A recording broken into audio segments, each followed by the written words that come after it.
There was a lot of highs and there was a lot of lows. More lows in this game versus the Hampton Pirates. But one of the highs was Justin Frankie Beverly Mays returning this punt for a touchdown that we needed very, very badly. But for the most part, man, we made too many mistakes versus Hampton. And we got a lot to clean up if we're talking about winning our 4th national title in a row. But nevertheless, all is still good in Hornet Nation. Ricky Bruce Lee, 12 for 22, almost 300 yards for the first time in his collegiate career, and he had 4 touchdown passes. That right there is a career high for him in the game, but he did have 2 INTs. We got a lot of cleaning up to do, man. He didn't get sacked, though, so I am happy about that. Justin Frankie Beverly Mays, 18 carries, 146, did not get into the end zone, but he did get a punt return for a touchdown. We're happy about that.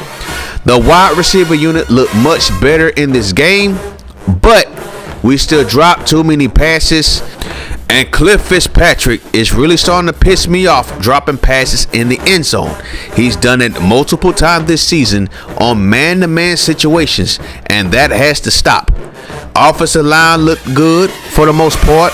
Defense finally woke up and played lights out. We did get exposed a lot in the secondary. We got some cleaning up to do, man. But let's go throughout the HBCU world and see how everybody else did.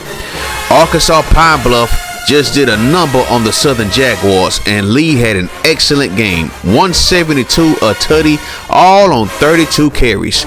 Up in Huntsville, Florida A&M get their 3rd win of the season. Alabama A&M still struggling, losing by 18. We'll take that back, 20 points.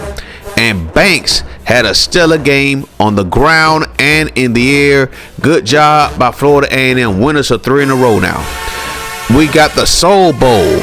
Alcorn State beating Jackson State, and this was a defensive battle in the first half, and both offenses finally figured something out in the second half. But in the end, a field goal was enough to lift Alcorn State over the Jackson State Tigers.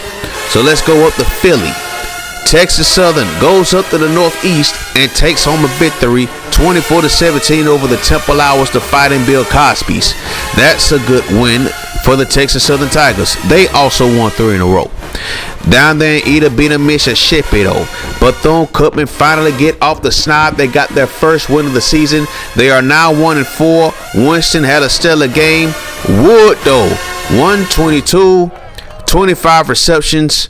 He had a pretty good game. They just couldn't win it. So over there at the MEAC, you see Morgan State defeating North Carolina A&T. Both teams struggled a lot on offense, but Morgan State figured things out in the 4th quarter. Congrats to them. Look at this score, though. Tennessee State and South Carolina State in a thriller. 44-42 win. The Tigers taking to Nashville.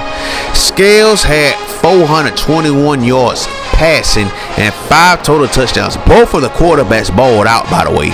My goodness, oh, look at that score line. Estes had a great game as well. So let's take a look at the top 25. A lot has happened. South Carolina lost to Auburn, and there it is, people. We are the new #1 team in the country, despite not looking too spectacular. We did struggle versus Hampton, though. I'm not happy about that performance, but you can't underestimate anybody in this game. Oklahoma was #1. They went down to #8 after losing to Texas Tech. You see USC lost to Oregon State, and there goes South Carolina falling from 9 all the way down to 16 after losing to Auburn. If you want to see the top 25, pause the video for your sake. And Kansas State just got straight put in a spliff by Texas A&M. So the Heisman watch list, Justin Frankie Beverly Mays still takes over the top spot, and rightfully so. He's having a great season so far. Courtney Johnson, Miami Hurricane quarterback at 2nd. Craig Slaughter comes in at 3rd, the wide receiver from Michigan. The Fighting Bob Ufas. Brad Price, the quarterback for Texas Tech, in 4th. And Jason Davis, the quarterback for Michigan, comes in at 5th. He's popped up on the list for the first time this season. Kendall Banks, and it looks like DeAndre Cannon. Rival schools, Florida Classic. Offensive and defensive players of the week, and both of them had great stat lines. Cannon had 6 tackles, 4 of them were for loss, 2 sacks and a forced fumble. and the game Banks had against Alabama A&M was absolutely excellent. Noah Scales for Tennessee State, Nate Lewis for Morgan State, Offensive and Defensive Players of the Week in the MEAC. Scales once again an excellent game versus South Carolina State.